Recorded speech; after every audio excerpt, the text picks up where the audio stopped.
Ayan, nandito ako guys sa tanggal tayo ng dam. Yan lang yung siya niya. Nandiyan si vlogger. Oo nga, narinig nyo, nasa garden nga ako niyan sa labas. Sabi ko nga dyan, wait lang at magsiset up tayo ng ating camera. Charot-charot lang. O diba, may pasilip-silip nga kayo ni kalamon nyo. Charot. Sabi ko nga dyan guys, sinama ko rin kayo dito sa pag-garden ko at pagdamo. Voice over ko nga ito guys, pero hindi ko na siya minute. Kasi napakalayo natin sa isa't isa. Long distance relationship tayo. Char! Sabi kasi dyan guys ni kuya, pag nagwawalis daw ako, dapat nagbablog ako. Char! Yun kalamon, kaya naisip ko kunin kayo at yung sa pag-garden ko dito, di ba matuwad-tuwad na yan si Inday Maninay nyo dyan? Char! Yun na nga ako dito kalamon dahil long distance relationship daw tayo. Sabi ko nga dyan, di ba, kung gusto nyo kumuha ng panggulay nyo, kung wala kayong panggulay, punta lang kayo dito sa akin, bibigyan ko kayo ng talbos ng kamuti. O di ba?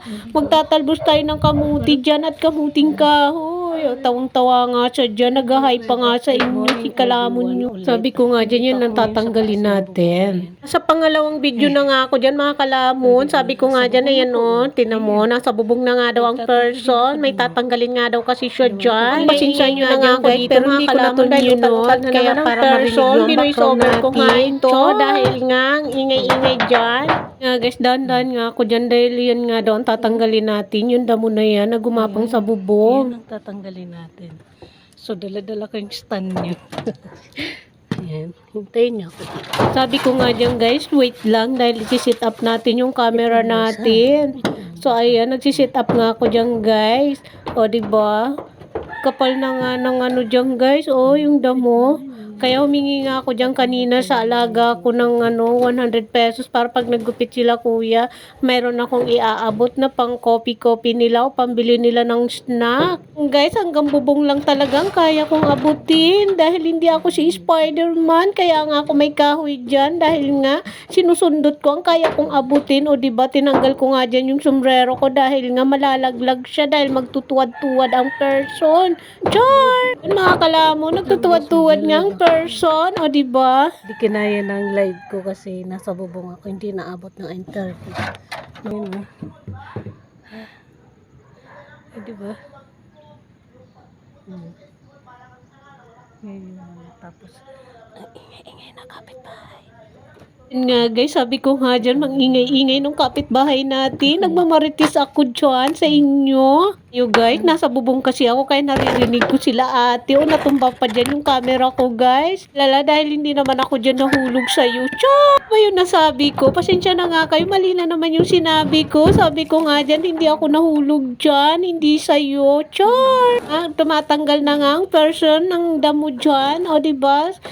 Hirap kumita ng pera mga kalamo. Nakala ng mga tao sa probinsya, dali-dali ng pera dito sa Maynila. Hindi nila alam, nag-i-Spider-Man tayo, gumagawa tayo ng pera.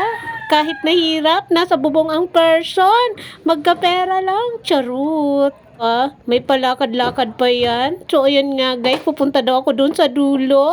Hindi nga mawala-wala sa tabi ko yung kahoy na yan dahil nga sinusundot ko yung yung damo dyan. Baka isipin nyo kung ano yung sinusundot ko dyan ha. Kung nga lang abutin ang kahoy na yan, yun yung kaya ko dyan. Kasi hindi nga ako si Spider-Man dyan dahil nga maikli lang tayo. Hindi natin abot yung nanggan doon sa baba. Sabi ko nga dyan, okay na okay. Tapos na nga daw ako. Papunta na nga ako sa inyo mga kalamon.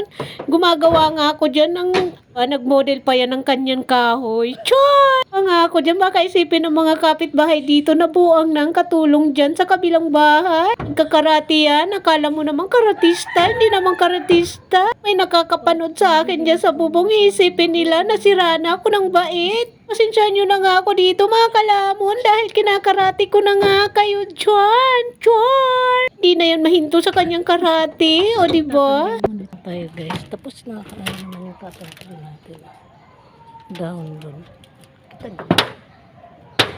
Tapos na nga daw ako magtanggal dyan ng damo. Kaya dito na ako sa harapan ng bubong namin. Dito sa harapan ng bahay. Naglalakad nga ako dyan na dahan-dahan. Baka lumubog ang person o madulas tayo mga kalamon. Takot nga si kalamon nyo dyan. Baka daw ako mahulog sa'yo. Charot! Charot nga kayo ni kalamon nyo. Yan nga daw ay kalye na. Yan nga daw ako tatanggal ng mga dahon sa ano. Sa nga kayo mga kalamon, nahang na naman ang person. Sabi ko nga, magtatanggal ako ng dahon dyan sa alulod. O diba, nakasimangot yun. Sabi ko nga dyan, yan nga daw yung puno na nagsisira ng aking bubong. Ngayon daw sa kapitbahay yan. Yan ang tatanggalin ko sa bubong namin. Na nga guys, sabi ko nga dyan, sana naman hindi ako mahulog dito at sana hindi tayo madulas. Palakad-lakad yan pa. O, nagkakaway pa yan. Kala mo naman model talaga siya ng bubong. Char! Kita ko nga dyan sa inyo kung gaano kadaming dahon ang natatanggal ko dyan sa alulod na yan. Tumadaan dyan na ale. Hindi ko alam kung lalaki yan o babae. Binoise over ko nga lang to dahil nga nandun ako sa dulo. Malayo ako sa inyo. Gulong-gulong kayo. Hindi ko na kayo maabot. Char! Todo linis nga ako dyan, todo pakita nga ako dyan ang natatanggal ko sa alulod na yan. Napakarami talagang dahon. Mga kalamon, putas na nga yung alulod na yan. Pati yung bubong namin, yung yero namin dyan, nalulubog na nga ako dyan. Sabi nga ng yero dyan, kung nakapagsalita, ay hinay naman dahil lulubog, lilitaw na ikaw dyan. O diba, tamang kaway lang yan. Taka ba? Charis. Tanggal lang yan dyan. O yan o, pinokos ko kayo dyan mga kalamon. Pagpasensyaan nyo na nga yan dyan mga kalamon dahil hindi ko na nga ito minute. Dahil gusto kong marinig nyo ang background natin dyan na nasa bubungang person. Ang ingay-ingay nga dyan pagkuha ko ng dahon. Sabi ko nga dyan, ang sakit-sakit na ng kamay ko dahil nga nasusugatan ako ng alulod. Alat kasi guys, yung alulod dyan. Tapos yung ano ng yero dyan. Sabi ko, namumula na yung mga kamay ko dyan. Pero okay lang, para lang magkaroon tayo ng pera.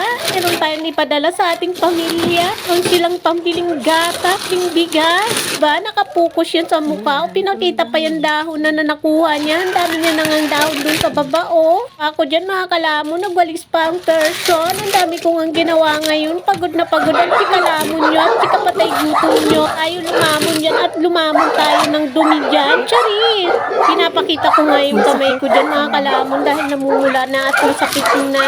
Kaya daw ako dyan lumamon ng dumi. Kundi nagtanggal lang po ako ng dumi dyan sa bubong namin dahil nga puno na ng dahon. Kaya nga, ayan, tudo tanggal talaga ang kalamon nyo. Ayan nyo, na mga lalaki, kaya rin namin mga babae. Bakit kayo lang bang marunong sa bubong? Char! Saan kayo nakakita ng housemaid na nandun siya sa tuktok ng bubong? Pero yung mga kapitbahay ko dito guys, natatakot sila para sa akin dahil nga ang tas-tas nga daw ng bubong na yan. Sabi nila maghinay-hinay ka dyan dahil baka madulas ka, magkamali ka ng yapak. O diba nakapokus yan? So yun lang, maraming salamat. Bye-bye mga kalamon at kapatay gutom. Sa Nick Vlog tayo magkita-kita. Bye! I love you all!